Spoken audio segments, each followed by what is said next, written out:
Because I thought everyone's, there's always like a race for the cure and fight for the cure, and that's what we're trying to find. So what do you mean we can cure it?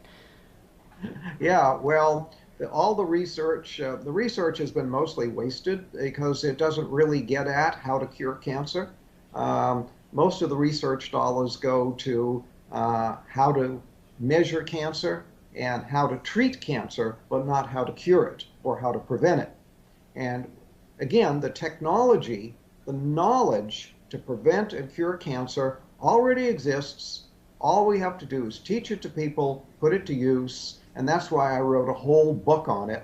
My book, Never Fear Cancer Again, because you don't need to fear cancer. Never fear cancer again because we know how to prevent it, we know how to cure it. All we need to do is teach people how to do it. So what is the cure? Well, we talked about, in the first segment about cells, how about the body is made of these little microscopic units of cells.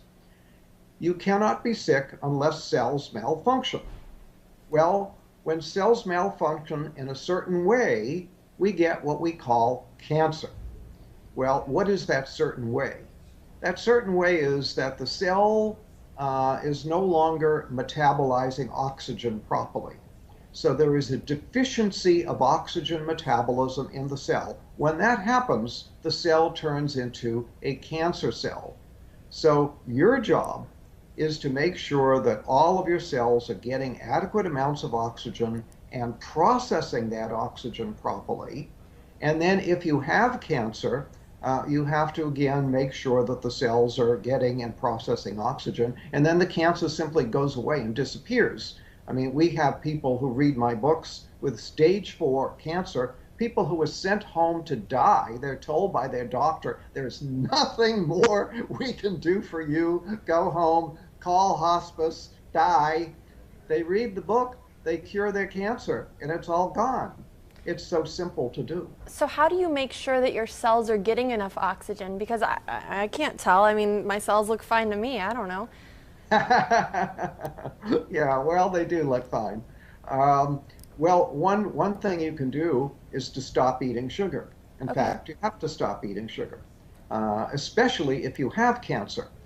Cancer cells eat only one food, and that's sugar. Really? Oh, yeah. Oh, and I had they no eat idea. a tremendous amount of sugar.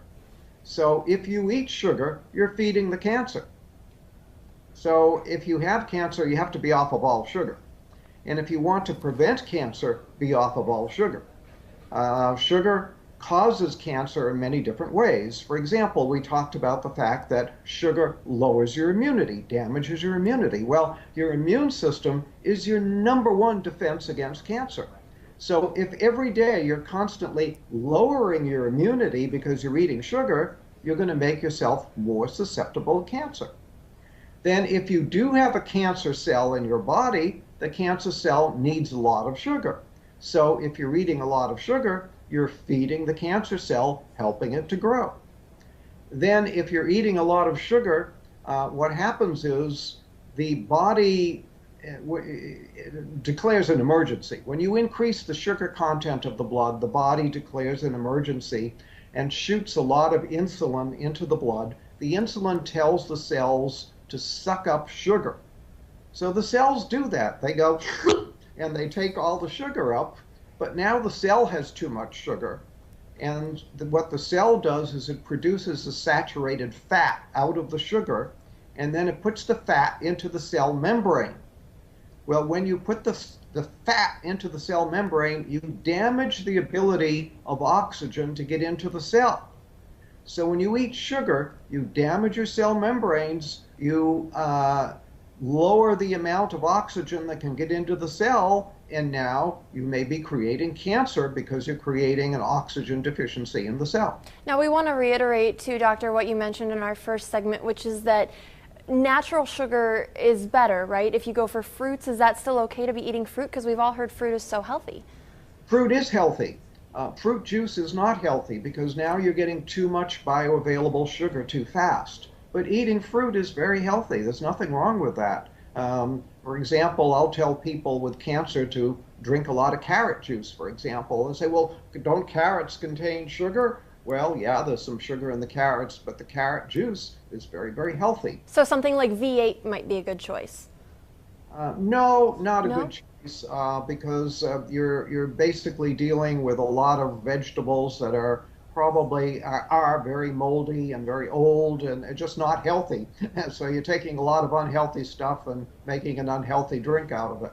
Wow. I thought V8 was the healthiest drink you could go to. Now, we only have a couple minutes left, but we want to talk about your other book, which is actually dealing entirely with weight loss. And this is something else you say, that people can lose weight for good and not do it through dieting, right? Absolutely, you shouldn't diet. Dieting is very bad for you, especially yo-yo dieting. Lowers your immunity and can actually damage your heart, do a lot of problems. So what you want to do is lose weight. Well, the simple way to do that is to stop eating sugar. And I'm stop. starting to sense a theme here with the sugar. Seems Yeah, like that's the answer to all of these problems. sugar is a key. In fact, I talked once with a researcher at Harvard Medical School, and I said, do you think there's such a thing as a key to disease? And he said, well, probably not. But he said, if there was such a thing as one single key to disease, that key would be insulin. And when you eat sugar, you make your insulin go up. When your insulin goes up, you throw your body into chaos. All your hormones are in chaos. Everything's in chaos.